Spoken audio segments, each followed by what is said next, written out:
Pamjet që kanë nisur të qarkullojnë me shpejtësi në rrjetet sociale duket se tregojnë sipas pretendimeve të bëra online përdorimin operacional për herë të parë të sistemit izraelit të mbrojtjes ajror me lazer Iron Beam.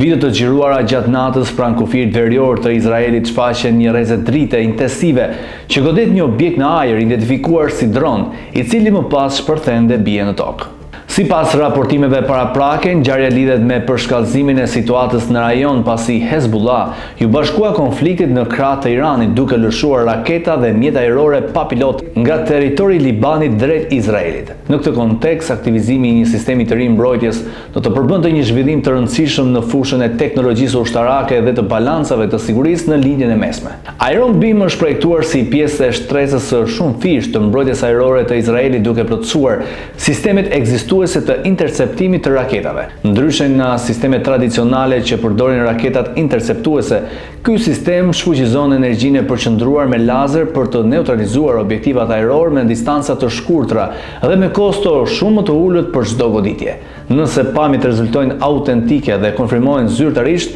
kjo do të shënojë përdorimin e parë të njohur luftërak si Iron Beam, i cili sipas autoriteteve izraelite u integrua në rrjetet e mbrojtjes ajrore të forcave në fund të muajit dhjetor. Një zhvillim i tillë do të përbënte një moment historik për teknologjinë e armëve me energji të drejtuar, duke hapur një kapitull të ri në mënyrën se si shtetet përballen me kërcënimet nga dronët dhe raketat në konflikte moderne.